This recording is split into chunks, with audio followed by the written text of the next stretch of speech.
Ladies and gentlemen, welcome once again to TRK Discoveries on TRK Multimedia. My name is Atta Bafo Jambra. You can call me the Royal King. Today, of course, we have Mr. Ajiman Bonsi here with us. We are coming to talk about how to effectively deliver a message or how to communicate with the people for the people to understand you clearly. We all know that communication is very, very important and what role probably it plays in our lives.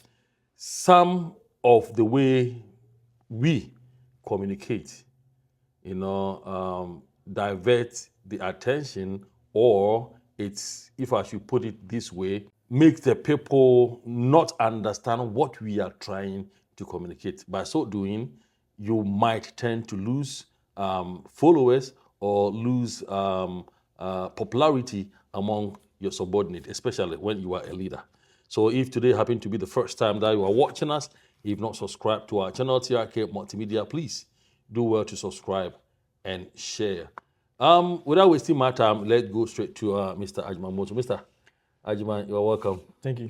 Thank you. Yo, we've been talking about touching a lot of topics since we started with the meditations of Christian Saint. Today, I want us to talk about communication. We understand as I'm talking, as I'm communicating with you, if I don't put across the question or if I don't put across my message well, it will be very difficult for you to understand, to explain things to me. And if you also don't put across your answers well, it will be difficult for the audience to understand what you are trying to say. By so doing, we will tend to possibly lose followers or they lose trust in us. How effectively should we communicate for the people to understand us well? Thank you, TRK. And you got a very beautiful setup here today. We are changing. We are changing the environment a little it's bit. beautiful. Yeah, thank you. And thank you, viewers, for joining us today too. If not subscribed, kindly subscribe, share, and also comment. We love to hear from you. And happy always to be with you. Yes, communication is very, very essential to our lives. And if you're looking at back to history and every walk of life, there is meaning we need to express. There is any way that we communicate, we interact with each other. There must be a medium where we express. And thankfully, each and every one of us grow up in our mother's tongue. We learn naturally our mother's language, and then we have to still learn the phonetics. We learn the meaning of the word. And most of the times, it's not just what it sounds. It also our body. They say a picture can also talk more than 1,000 words. So sometimes our body language, how we are delivering the meaning that we want to express, is also very important.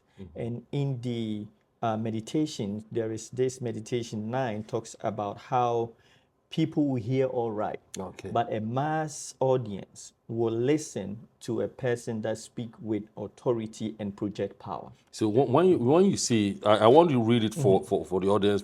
I know you've quoted it verbatimly, but we do verbatimly. But I want the person to say, people will hear all right, but a mass audience will listen to the speaker who expresses and project power and authority. What do you mean by that? Yes, I mean, hearing, we all have ears, biological, the sound goes into your ears, and by some process you can hear and understand what is going on. But when it comes to listening, it's more than just you hear it. You take action, you kind of give attention, and then also take action on what you heard. So most people, when they're delivering, especially when you're looking at across-board leaders, right? You're looking at how they communicate. You realize that when they project power, when you're delivering and then you emphasize on authority. So your authority by which you deliver your message would be based on maybe it can be moral authority, it can be political authority, it can be law enforcement authority. And people, I think this is psychological from way, way back in our history. that when we see somebody among us as a mass, not a matter of your circles of intimates or close friends, we are talking about the collective as a people. When you are delivering or communicating in a speech or in any form, and then you project power, you tend to get people to listen to you more. And this is not to say that we don't have when people who actually use their intellect, your integrity, look at your integrity to also listen to you. But we are talking about the mass, a mass of people, the collective as a people. We tend to listen to people who project power and also talk in authority. Like let me give someone example within our circle, within our country. Jerry John Rawlings, I mean, our former president, the late Jerry John Rawlings, when you look at him personally, he commands that respect. But before he opens his mouth, even his personality, number one, command the respect. Then when he opened his mouth, he double the respect. In the days of revolution, so whether you will listen or not, you will listen. Do you understand? So the sound itself and the way he communicates, looking straight into your eyes and commanding, brings that power. Is it the kind of power, is it the kind of communication you're talking about? Yeah, that is projecting power. And so that is to say, I mean, it really became common in even churches when we have a lot of preachers understood this phenomenon. Bishop Understood Duncan this. Williams. I'm not mentioning names. Archbishop, I mean, we all know the way he Yeah, speaks. but like you know, it his became a voice trend. and More power, like yeah. a trend. If you becoming a preacher and then you don't project the power, it doesn't matter what you are talking about, even if it's false. I mean, it happens to be that when you're able to project the power, people do listen. People do listen. Wow. And it's a psychological thing. And then you can see all this one, especially with politicians. And then also and then I said authority too, because they come with authority, maybe moral authority. When, like Martin Luther King, when he gave I Have a Dream speech, he spoke on the terms of moral authority. And with that, his voice and his way of communicating was kind of rhythmic, and it became like a music to the ears of the people. So when he delivered this, I mean, everybody listening to this is soaked deep into their soul. Let bring the one closer to us, the ex-president, former president Obama. His personality looks very calm. When you look at him walking, you may think that he's somebody who is calm, he's somebody who, you know, might be quote unquote ordinary. But the moment he opened his mouth and gives speech, yes, we can. That yes, we can speech. Just like you are, just as you're saying, it became like a song. I remember when I went to China. The moment the Chinese sees me, they begin to shout, yes, we can. And I took that as one of my tools, you know, in teaching. So because it was very difficult for the Chinese to, you know, to learn English from we the African because we have accent and stuff. But anytime I'm trying to, you know, psych them, I said, you know, English is just a language, so you need to practice it. Yes, you can. Then I added, yes, you can. So it became my name, you know. So that style of communication, that power that comes within a voice. Is it that okay? Let me ask. That power, does it come through a voice or through just a mode of communicating? So it's something we all have to realize. The communications that we have, I mean, talking to you here, I don't need to shout. I don't need to find any other way to just convey my message. But when it comes to speaking to the thousands, speaking to a mass, there is an art, it's a skill. You can't just use the way you talk to your wife to stand in front of people to talk. And talk. Right, so it's a skill, but it happens to be that sometimes people think it should be natural because I talk to you this way. When I stand to talk to thousands, 500 people, I stand on the social media to talk and convey a message. I should use the same tone, the same mannerism. It's different. I think I have some. To study. You have to study If you want to be a leader, if you want to be on a political term, speak to a mass, anything that got to do with interacting with the mass, there must be a kind of a training, a special training that you need to go through. But it becomes easy when you're authentic and then you flow in your natural course. Okay. So no matter how you are learning to communicate, it's always important to learn in a way that you become genuine. Because over time, people will realize that this is not you. And then that is where it brings a problem. Because when you can't normally fake it forever. So when you are learning how to speak to the mass or to a group of people or be a public speaker, after learning all these things, you have to have the balance where it comes natural and it comes normal from you. But nevertheless, as we're saying, there's this psychological thing about men, about people, in a sense that if you're mass people, then you have to project the power and then also the authority with which you are speaking. I remember when I was in training school, nurses training school in Ghana. Those who knows me knows the way I used to talk, the way I used to stand in front of people. Then there was no microphone, so that I used to, project and stuff. Ladies and gentlemen, we're going to go for a short break, and when we come back, we will dive straight into some of the pros and cons, the advantages, disadvantages of this kind of communication we're talking about. Don't go anywhere. We'll be back shortly.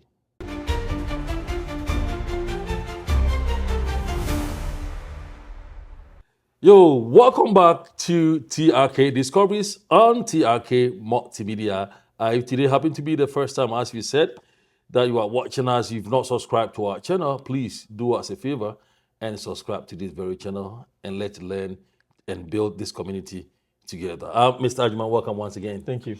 As we were saying, communication is very important, and the way you communicate, if you want to be a leader, a politician, a pastor, even just as we were saying, a father, you should know how to communicate with your children, how to communicate with the entire family.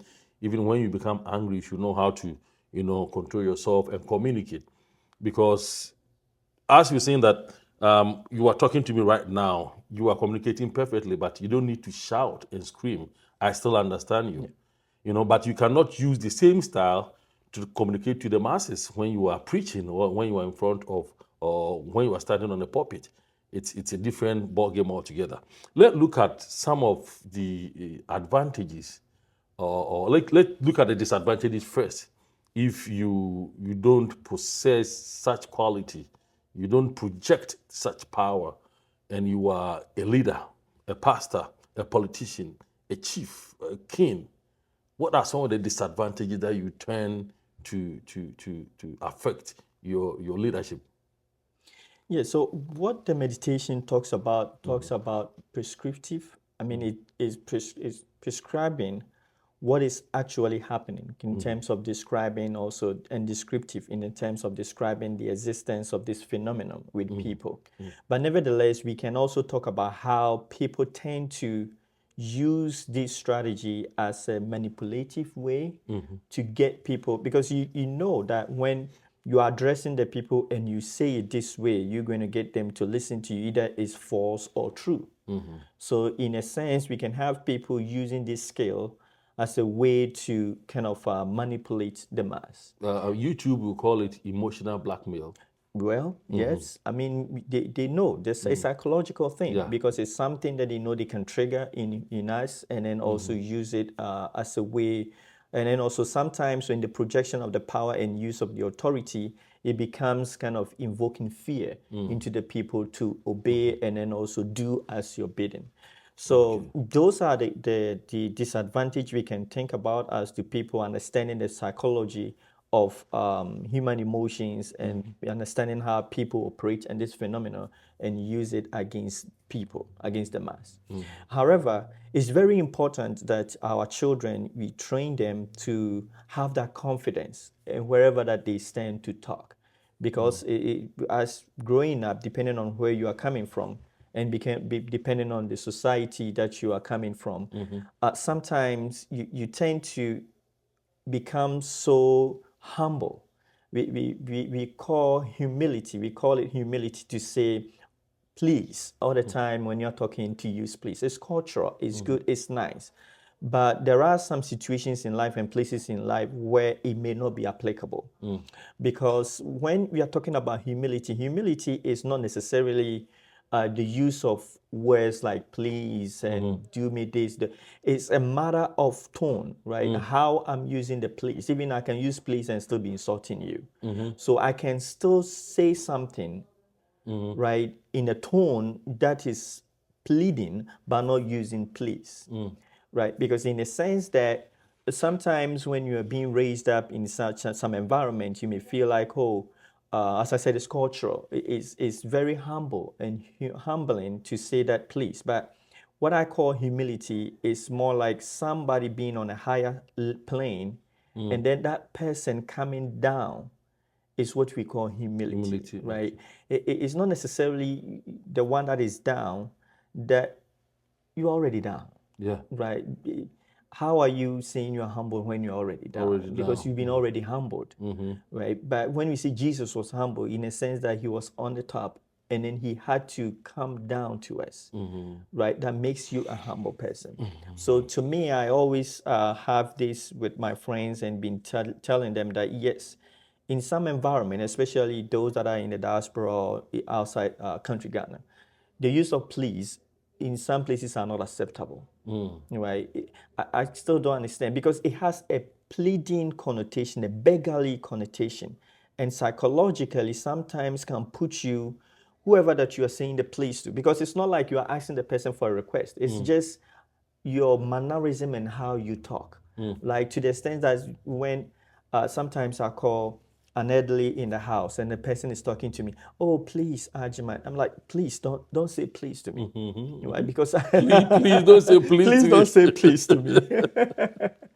Because I get what you're saying. I mean, it's humbling, right? And an honor to call me and say please, but I think it's out of place. And I learned this lesson the hard way. It was one of my lecturers.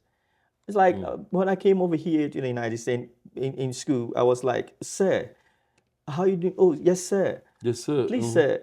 They're like, no, Ajman. Here, we don't do that.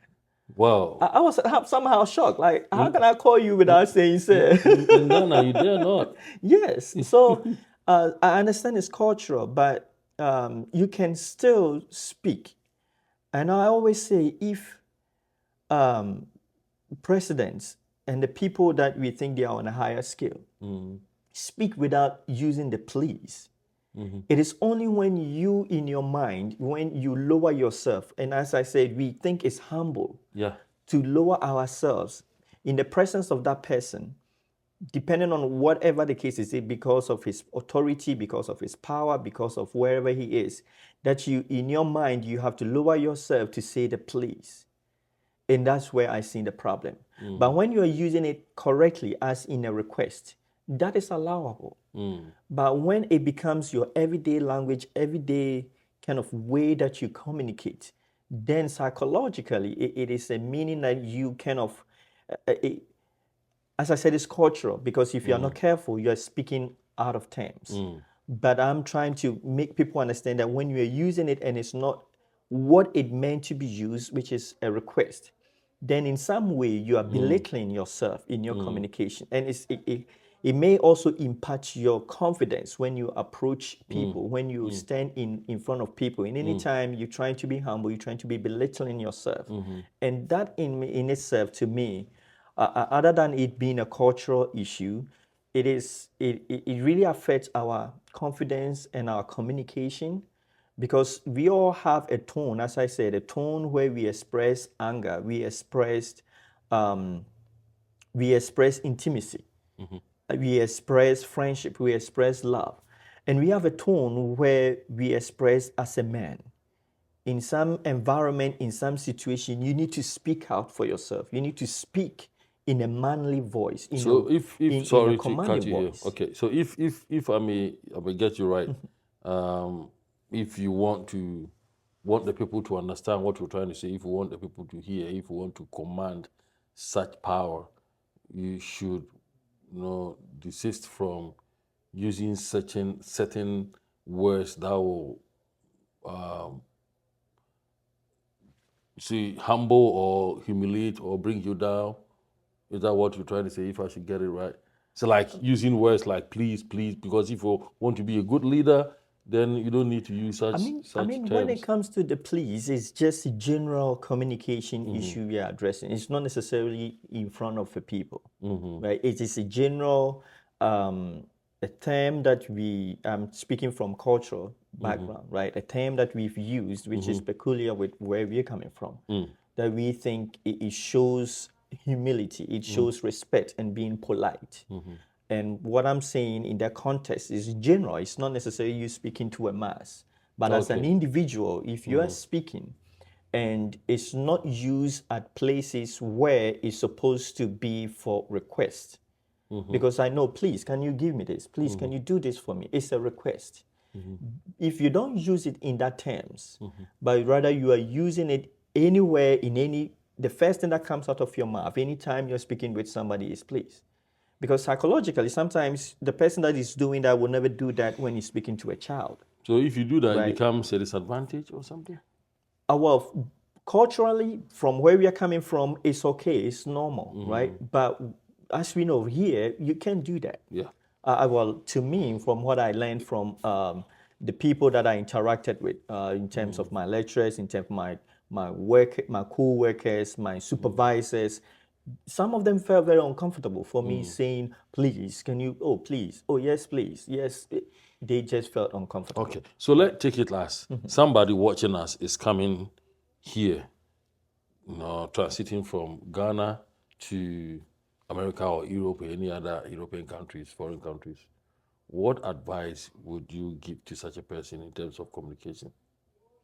Yes, I mean, sometimes it depends on what you know, right? In what you have come to understand before you did the travel.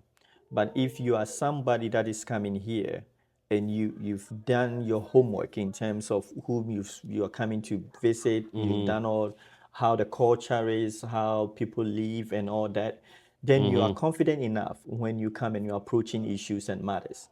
But when you come and then you don't really know so much of how things run in the place that you are, then you are kind of anybody that you meet, you tend to kind of belittle yourself just to receive help or assistance. And that is common, right? It's very common in a sense that anything that you are asking anybody for, oh, please, could you do this for me? Oh, please, where is the direction to this place? Oh, please, right? We tend to use that a lot when we come and we don't know our ins and out.